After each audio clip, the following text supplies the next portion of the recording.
Then they put us in a orphanage. And just maybe they would think he was over dramatic. So they would tie him down to an ironing board, strap him down. We would be punished like he would. It started off by maybe the whoopings got worse and worser. And then now it's not a belt. Now it's a 2x4. We get a certain number of hits and we get hit with it. And we have to lay there and we can't get up. And these two females, and there was an agreement for the females to enter into a drug house, unlock the door, and then allow your brother and the other co-defendants to go in there. There will not be any outbursts in this courtroom. Today, we're looking at one of the most talked about criminal cases involving a rapper in recent memory. The defendant rose to national attention after releasing a hit song while he was a fugitive, turning his legal troubles into part of his public image. But today, there are no music videos, no social media, and no performances. Only a courtroom deciding his future. During the sentencing hearing, his family describes an extremely difficult childhood, including allegations of severe physical abuse at home. Their testimony paints a picture of a young person who experienced significant trauma long before becoming involved in violent crime. The court now faces a difficult question. How much weight should a person's background carry when deciding an appropriate sentence for a serious offense? As the hearing unfolds, we'll hear arguments from both sides before the judge reaches a decision. Let's get into it. If you'll state your name for the record and spell your last name, please. Kayla Beverly. My last name is Beverly. All right, defense, you may proceed. Thank you, Your Honor. Good afternoon, Miss Beverly. How are you? Good, and you? I'm well, thank you. How old are you? 27. And do you know Taymor McIntyre? Yes, sir. How do you know him? That's my brother. Is he your older brother, younger brother? Younger. How many years separate you two? 1.5 to 2 years. It depends on when our birthday falls. Okay. I want to ask you a little bit about your childhood and Taymor's. Could you tell us a little bit about your early childhood? We were taken from our mom by CPS, and we had to live in foster homes and bounced around a lot. How old were you when you were taken from your mother? I believe I was 5. 5? So Taymor would have been how old? Well, I believe that Taymor was 5 and I was about 7. Okay, gotcha. Before that, did both your parents live in the house? Yes, sir. Did that stop at some point? You said just you were taken from your mom. Yes, my dad was incarcerated for domestic violence against my mom. Okay. Do you know anything about that incident? Do you remember it? I remember seeing my mom after injured. Tell us about that. I just remember seeing our mom afterwards. She was injured really bad after she was hospitalized, stuff like that. Was Taymor around for that? Yes, sir. And you said your father was incarcerated. Do you know if he went to prison for it? Yes. Okay. And so after he went to prison, did you all stay with your mother for some period of time, or did CPS get involved immediately? For some time, maybe a couple of years. Just living with your mama? Yes, sir. What was that like? We moved around a lot, kind of. I think she was trying to find stability, but didn't have a lot of help. Okay. So you mentioned that eventually Child Protective Services got involved? Yes, sir. Can you tell us more about that? What happened there? One day they came and they took us from our mom. We fought with them and cried. Then they put us in an orphanage. Okay. And you said that this was a couple years after your dad was locked up. If you need a moment, that's okay. So how old do you think you were when you went to the orphanage? Taymor was 5 and I was about 7. That's when they took us from our mom. When they took you from your mom? Okay. And was that orphanage in Texas or was that someplace else? It was in Las Vegas, Nevada. Do you remember the name of the orphanage? Child Haven. Child Haven? Yes, sir. And describe to the jury what Child Haven was like. It was like it was buildings, like different buildings in a property that was gated, and like the different buildings hold different kids of different ages. So me and Taymor were separated at that place for some time, and we were allowed to get visitation with each other, but we couldn't leave there. We went to school there. We ate there, bathed there, and sleep there. Sometimes we get visits. I think we got a visit one time. Kind of sounds like a jail. Is that fair, or is it not like that at all? Yes, it was. It's like a jail. How long were you there? As a kid, I didn't understand time, so it felt like a year, but it might have been like 6 months or something like that, close to a year. You're not really sure, but no, I'm not sure. What it felt like, I guess. Yeah, it felt like a year. What happened to get you out of the orphanage? They placed us in a foster home. They found a foster home for us. Where was that? In Las Vegas, Nevada, a neighborhood, low-income neighborhood. You and Taymor were placed together in the same home? Yes, sir. Can you tell us a little bit about what it was like living in the foster home? We weren't happy, so it was sad. We just wanted to go home. Did you have any contact with your parents? No. Did you know what had happened to your parents? No, it was times we didn't even know if our mom was still living.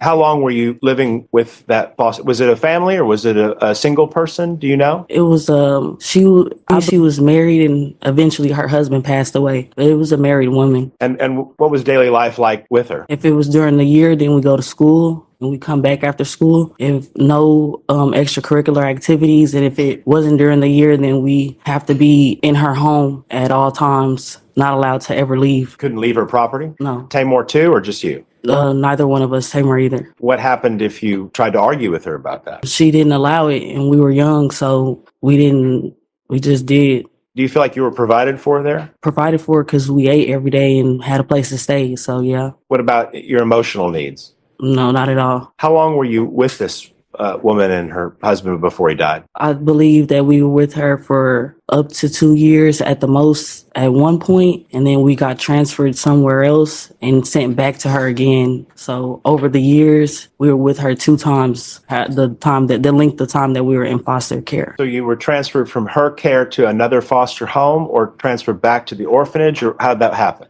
We were transferred to our family. Hey, tell me about your grandfather. He's a retired veteran. I don't know his age, but he took good care of us, and he's a good man. What's his name? Russell Hardy. And where does he live? In Waco, Texas. Okay, and that's where you all went to stay after you left Las Vegas? Yes, sir. And Taymor came with you, I guess? Yes, sir. Tell us a little bit about what life was like living in Waco. We were allowed to be kids, and we were happy for the time span that we were out there. We were happier than we ever been as a kid in foster care or any of that stuff. How did take it living with your grandfather? He took it better. He started to get better grades and things like that. My grandpa was more involved in his school with his teachers and stuff like that. So eventually he did start to be better, be happier, like a happier kid, more do extracurricular activities and just be a kid. And about how long did this period of time last where you lived in Waco? Maybe What happened? They took us from our grandfather's care and sent us back to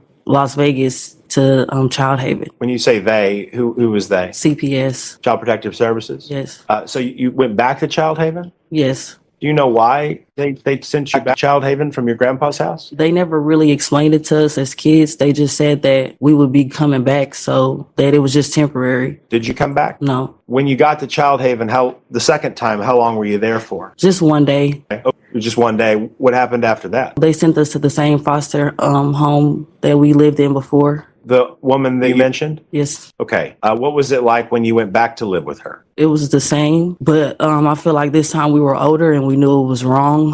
Like we learned like how she would treat us. Help me more when you say how she would treat you. Maybe like physically abuse us and mentally abuse us and accuse us of things we didn't do and couldn't have done, or like 24-hour surveillance for us. Like it doesn't matter. We couldn't watch TV, have a phone, nothing like that. So are you saying that she hit you all? She did. Did she hit Taymor? She did.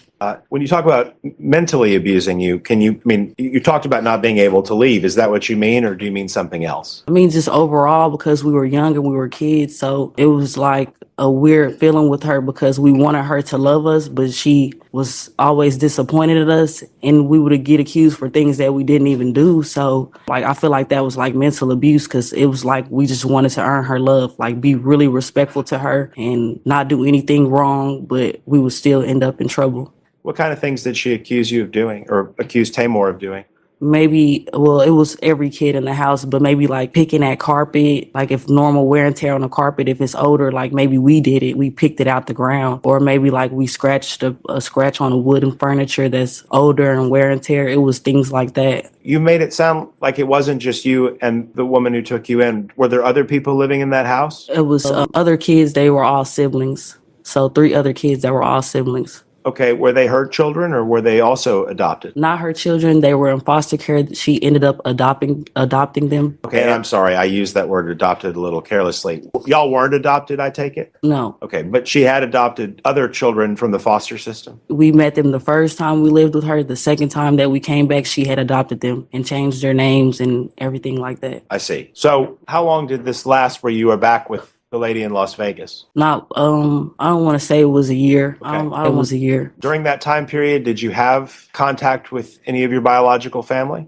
This time we were allowed to occasionally talk to maybe our grandfather or our uncle visited us before, one time. So yeah, this time we were able to, talk to family sometimes. Yeah. Were you able to talk to your mom and dad? Not my mom, but my dad. Not even my dad. Maybe if I received a letter, but I don't think so ever. Not in her care. So you said that you were there with this woman again for about a year? The second time I feel like it was less than a year. Less than a year. Okay. What happened after that? We ended up telling a social worker about her treatment the last time we lived with her and how it was still going on this time, because this time they let us have different type of workers that come and talk to us or take us somewhere to a park or anything. So this time I got there with our workers and we let them know like everything that had been going on. So they switched us foster homes. Okay. The second time around, there were some social workers to oversee what was going on? Right. Okay. And based upon what you told to the social worker, what happened? They removed us from her home. Where'd y'all go? A different foster home. Okay. Tell me about that foster home. It was better. We lived there until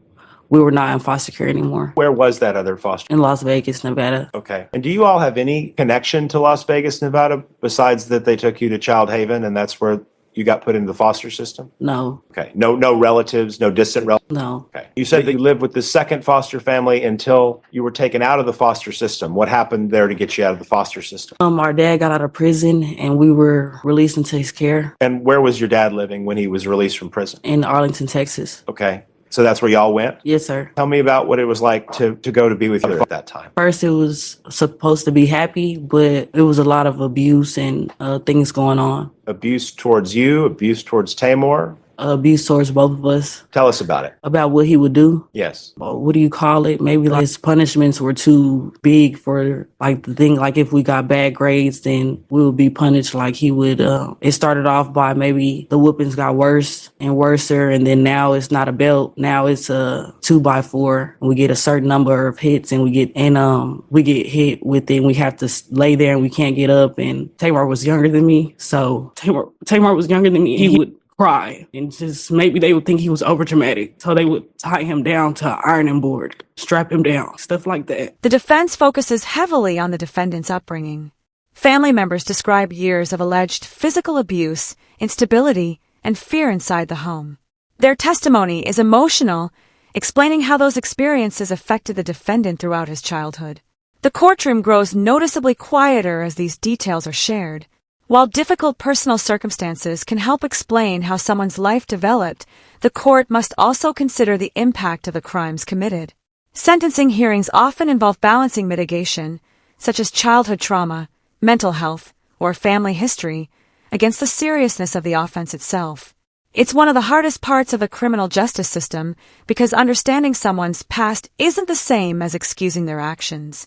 What role do you think childhood trauma should play during sentencing? And you said that these were examples of over-disciplining you both for things in the house? Maybe bad grades, maybe just bad grades and stuff like that. We weren't bad kids to be going and doing anything. We didn't have any business. We were too young, and we moved around a lot to know what's going on in our outside world. We were just learning. It would be stuff like bad grades and stuff like. Were there ever any signs that you were being hurt this way or things that other people would notice? Yes. Give me some examples. Bruises, busted lips, noses. People have witnessed before. Any of these things ever come to the attention of your teachers or other adults outside your house? Taymor's teacher noticed. What happened when she noticed? I wasn't there the exact moment. A certain teacher took maybe noticed Taymor and built a relationship with him. And one day he had some type of thing or something on his face. I don't know what it was. I don't know if it was a black eye or what, but the teacher ended up asking him and he ended up being honest with her. And the school intervened and they called our dad and our stepmom. Our step came to the school and they ended up talking to us saying that we can't have any contact with our dad. And they just released us to her the same day. Okay. But she was living in the same house as your dad or no? Yes. Yes, she was? Yes. Okay.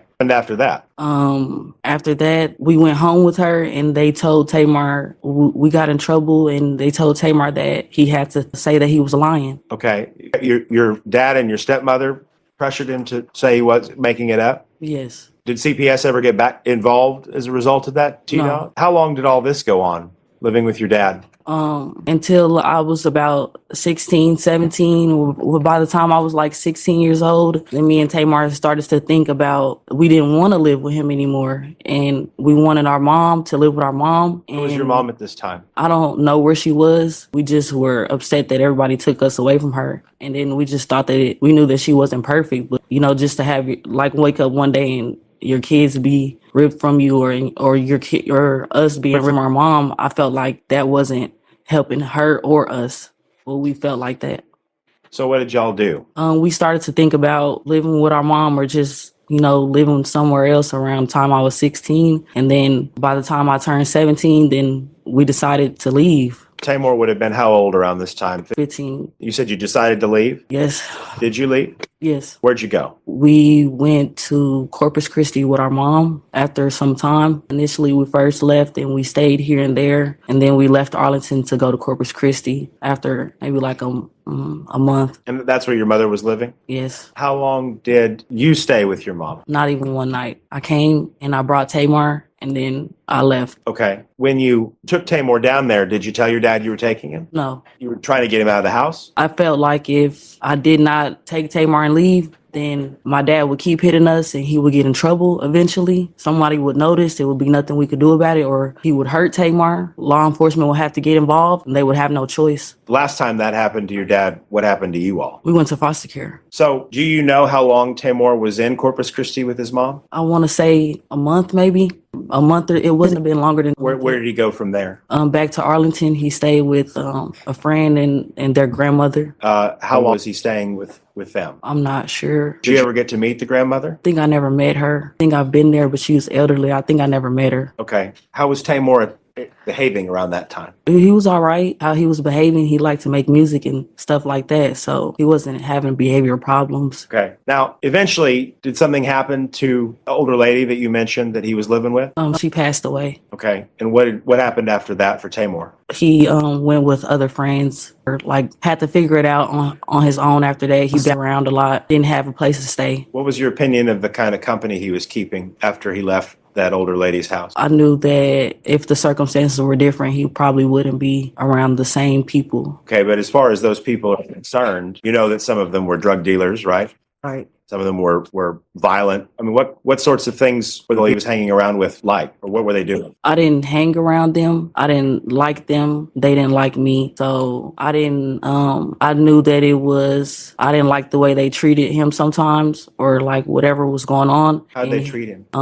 Just not, those aren't your friends. I could just boil down to, you can just tell some people aren't really your friends or want better for you. Well, are you saying they took advantage of him, or are you saying that they were a bad influence, or how do you feel like so, because he was only 15 years old. It's a bunch of grown people who are just, So were these people older than Taymor? Was it fair to say he was the youngest of that group of people? Yes. Were these the types of people hanging around when he got arrested in Fort Worth? Yes. Now, as far as the case in Fort Worth is concerned, are you a witness to any of the facts of that case? I mean, were you there for the case? I was in trial. You watched the trial? Yes. Okay. Do you know what they're accusing him of doing specifically was? I know that he did not even have a weapon of any sorts, and he didn't harm anybody. And I know that he was 15 years old, and pretty much. And you got to watch the trial unfold? Yes. Okay. Pass the witness. State. Miss Beverly, I want to start off by saying I am sorry for the abuse that you had to witness, and I don't think that any child should have to witness that. But there are some things that I have to talk to you about. Yes, ma'am. All right. So your brother, to your knowledge, he was born in Long Beach, California. Is that right? He was born in Macomb, Mississippi. Did you guys ever live in California? Yes. Is that with your mother? Yes. Okay. And then is your mother from California? Yes. All right. Now, as far as how you guys ended up in Las Vegas, is that because you moved there with your mother? Yes. Okay. And as a result of that, you guys ended up in the foster system in Las Vegas, correct? Yes. Okay. I know you stated that your brother's about 2 years younger than you. Is that correct? Yes, ma'am. And growing up, I mean, you guys were very close. Is that correct? Yes, ma'am.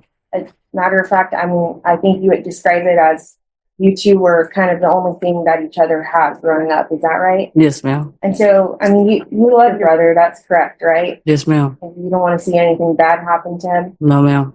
Now, regarding your father, I guess you stated when you guys went back, or when you took Taymor down for Christmas, you loved your dad. Is that fair to say? Yes, ma'am. And you didn't want him to get in any trouble for that you guys were undergoing at his hands. Is that correct? Yes, ma'am. And you guys have kind of reconciled with your dad since then. Is that correct? Yes, ma'am. Okay. In fact, he was here watching the trial last week, right? Yes, ma'am. Okay. Now, regarding you, I guess when you were about 17 or 18, did you get your own apartment? When I was 18 years old. Okay. And was that was in Arlington, Texas, right? Yes, ma'am. Okay. And I guess the address to that apartment, it was 2216 Plum Lane. Is that right? Complex was? Sutter Creek. Sutter Creek. Okay. And regarding, I guess I'm going to show you something. Well, I guess, and when you were living at that apartment complex, that's when Taymor picked up his case in Fort Worth. Is that correct? No. No. At some point, when Taymor picked up his case in Fort Worth, he was released from the juvenile detention center, correct? Can you say that again? Yeah. So when Taymor was arrested up in Tarrant County, do you recall that? Yes. Okay. And he was in juvenile detention. Yes. Okay. And he got an ankle monitor. Is that correct? Yes. And when he was released on ankle monitor, didn't he go to live with you? Yes, ma'am. And that was at your apartment that you had? Yes, ma'am. Okay. Now I want to show you, is that your brother as depicted on the screen? Yes, ma'am. And was that photo taken at your apartment, or the Sutter apartment? Yes, ma'am. Okay. And so at the age of, I guess, 18, your brother, he went to go live with you and you were kind of taking care of him. Is that how you would describe it? Yes, ma'am. And you've done your best to be there for him, correct? Yes, ma'am. And to provide for him, correct? Yes, ma'am. And you allowed him to live with you, right? Yes. Okay. I guess you describe the environment that you provided for him at that time when he was on ankle monitor as stable, right? I described it as that. Would you describe it as stable? No. But you were doing your best to provide for him as best as an 18-year-old could, Right. At that time when he's living with you, I guess he decides to put his ankle monitor. Is that correct? Yes, ma'am.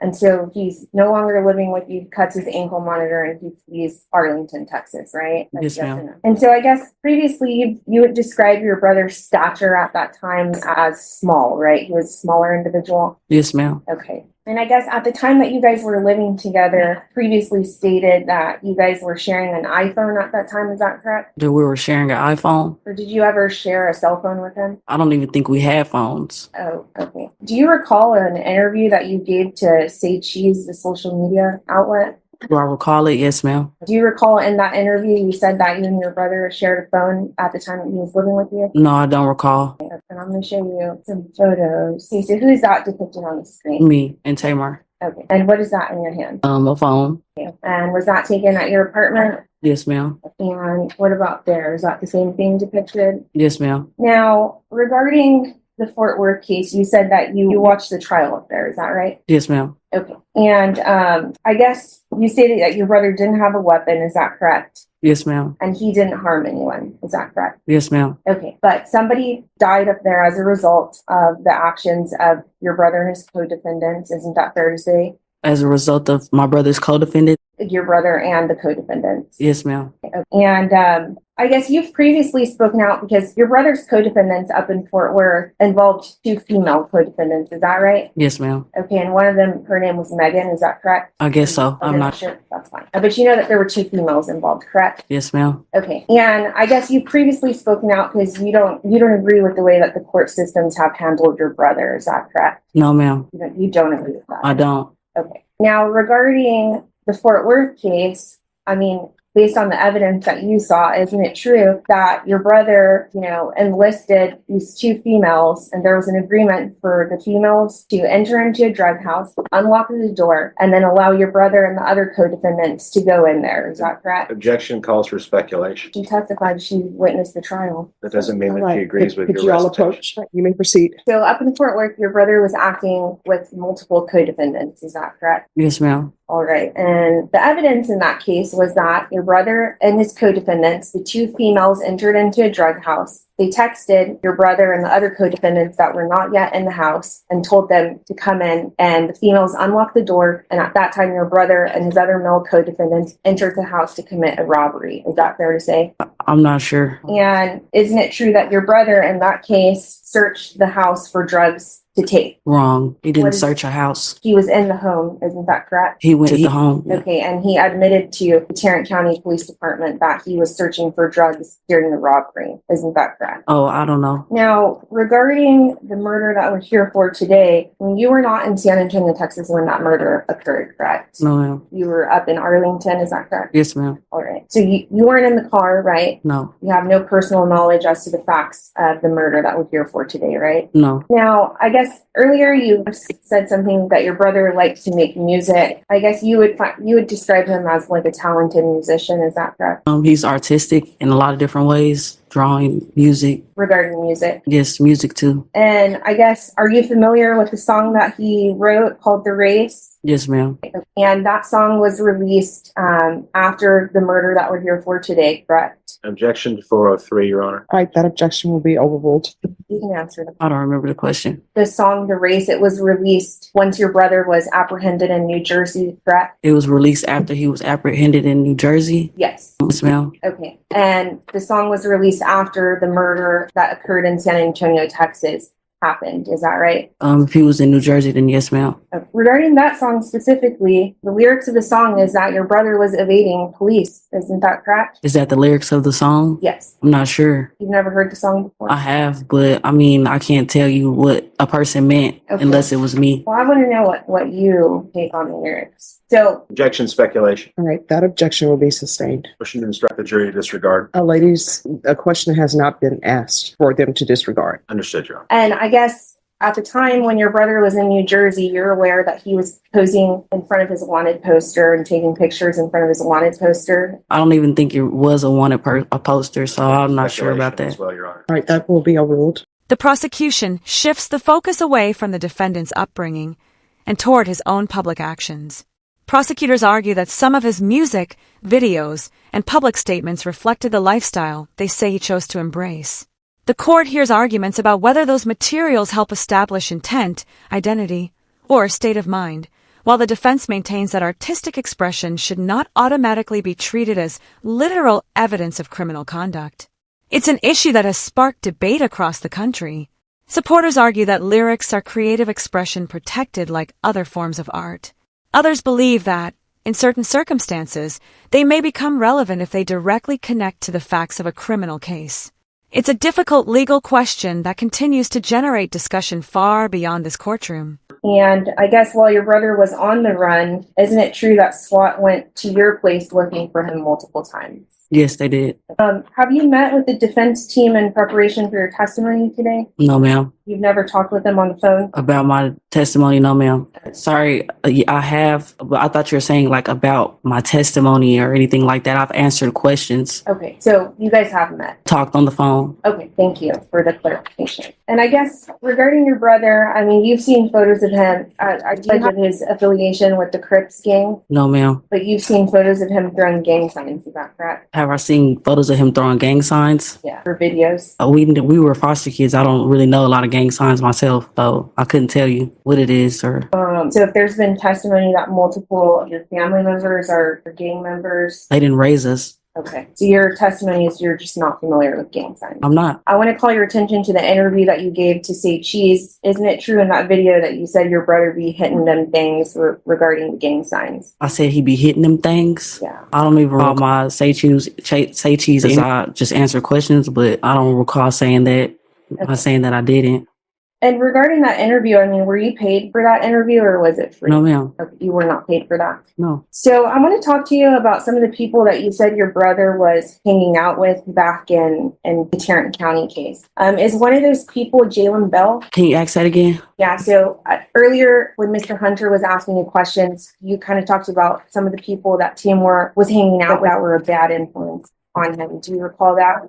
Yes, ma'am. Okay. One of the people that he was hanging out with at that time was one of the people Jalen Bell. As sentencing continues, The prosecution challenges the defense's portrayal of the defendant as someone who was simply influenced by others.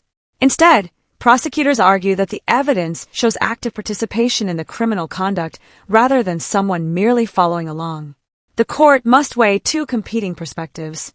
One side argues that years of abuse and instability shaped the defendant's decisions. The other argues that many people endure hardship without committing violent crimes, and that personal responsibility ultimately matters.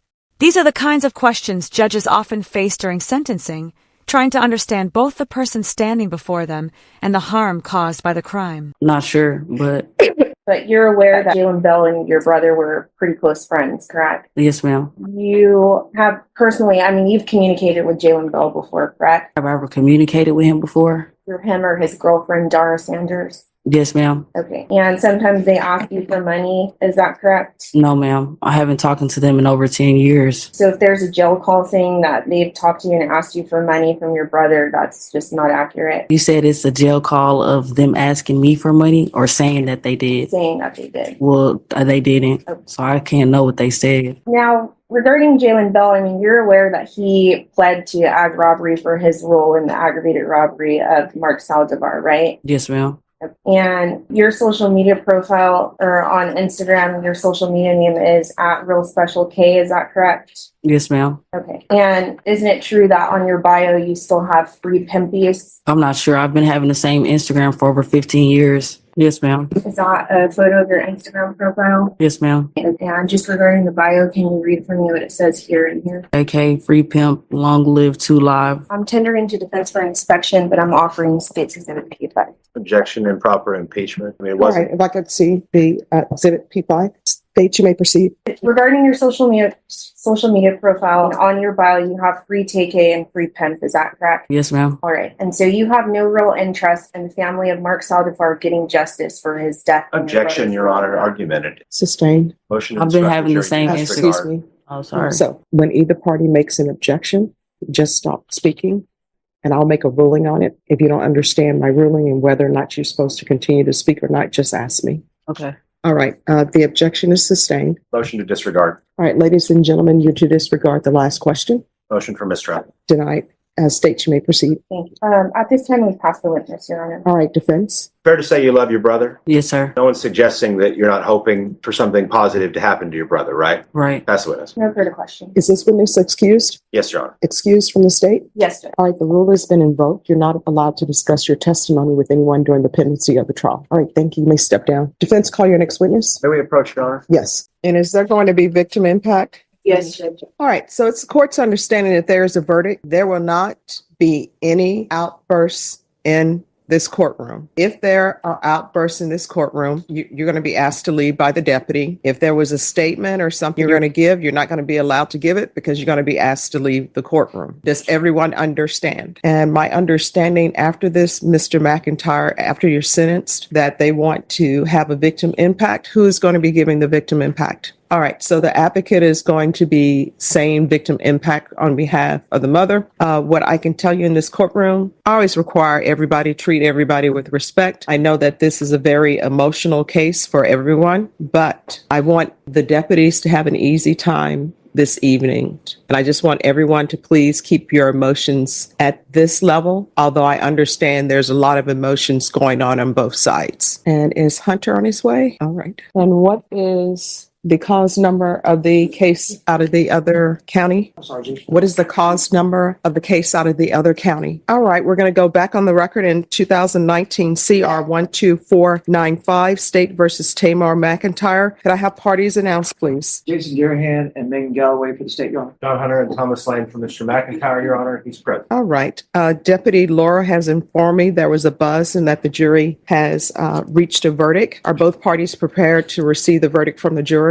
Yes, Your Honor. All right, let's bring them in. All rise for the jury. All right, everyone, please be seated. All right, ladies and gentlemen, it's the court's understanding that you've reached a verdict. Is that correct? And is that verdict unanimous? All right, Deputy Laura, thank you. It states that we unanimously find that the defendant, Taymor McIntyre, did not cause the death of Anthony Saldivar under the immediate influence of sudden passion arising from adequate cause. It states that punishment to be assessed at 80 years in the prison, and there is no fine. Does anyone wish to have the jury polled? No, Not from the state, Your Honor. Yes, Your Honor. All right, ladies and gentlemen, I'm first going to start with your unanimous decision stating that there was no fighting of sudden passion. If that is your verdict, I'll need you to respond yes. Does everyone understand? We'll start on the end. Is this your verdict? I'm sorry. Is this your verdict? Yes. Is this your verdict? Is this your verdict? Is this your verdict? Is this your verdict? No, I'm on the back row. I'm sorry.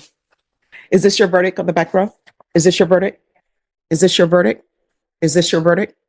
Is this your verdict? Yes. Is this your, with regards to the sentence of 80 years in the prison and no fine? If this is your verdict, I need you to answer yes. Does everyone understand? Is this your verdict? Is this your verdict? Yes. Is this your verdict? Yes. Is this your verdict? Yes. Is this your verdict? Back row, is this your verdict? Is this your verdict? Is this your verdict? Is this your verdict? Is this your verdict? Yes. Is this your verdict? Is this your verdict? All right, ladies and gentlemen, I'm going to have you go back to the jury room and I'll meet you back there shortly. Everyone, please rise for the jurors. All right, everyone, please be seated. All right, Mr. McIntyre, the jury found you guilty of murder. Your punishment is to be assessed at 80 years in the prison. The court will give you credit for any time served. There's a $0 fine. And with regards to the other offense, State, are you requesting that to be stacked? Yes, we are, Your Honor. All right. Your Honor. And I'm assuming you're against that. Is that correct? Just like to briefly, for the record, maintain that our argument would be that to run consecutively an 80-year sentence on top of 55. Just one moment, counsel. Just give me one moment. Mr. McIntyre, I want you to know that I listened to all of the evidence in punishment and thought about whether or not your sentence should be stacked. I don't know where your mom is.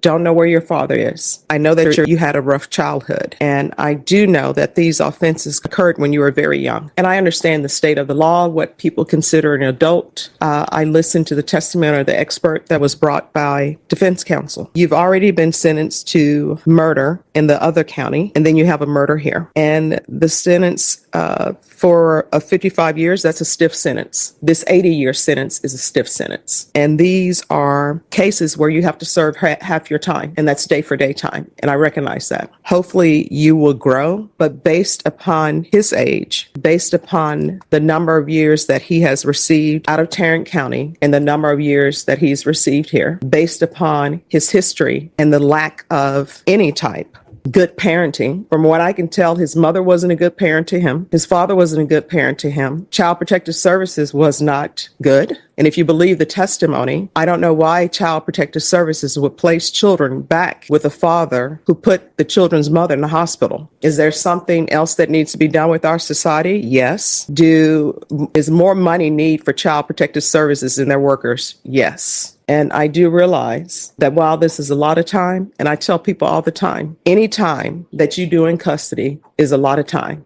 But by that same token, you're still alive. And what the state has said is true. You're still alive. You can still better yourself. If you end up in prison for the rest of your life, you're still alive. You still can improve yourself. Your family can still visit you. But the complainant in this case is deceased. And you need to internalize that the complainant in this case is deceased and that his family is never going to see him again. So you're going to have to make changes. And you're going to have to remove people from your life who are not of benefit in the means of making you a better person. And I do understand that sometimes people will go to prison, they join gangs because you need protection, because you're there by yourself. You're young, but you're going to have to make better choices. Do you understand? Yes, ma'am. So I'm going to sentence him to 80 years in the prison, give him credit for any time served. There is a $0 fine. And is there any, I don't know if there's any restitution. Judge, we would ask you for restitution to the family. May we approach, Your Honor? Yes. And there's to be restitution, if any, to the complainant's estate. Is there anything else with regards to sentencing? All right. Did you review the document entitled Trial Court Certification of Defendant's Rights to Appeal with your attorney? Did you understand it and sign it? Yes, ma'am. All right. You do have a right to appeal as this was a jury trial. Because this is a felony conviction, you're not allowed to own or possess any weapons or ammunition. If you have a question over what a weapon or ammunition is, you'll need to speak to an attorney. Do you understand? Yes, ma'am. All right. And also there's an affirmative finding of deadly weapon. Judge, and we just ask for continued no contact order with them. Well, I guess I should say there should be no contact with the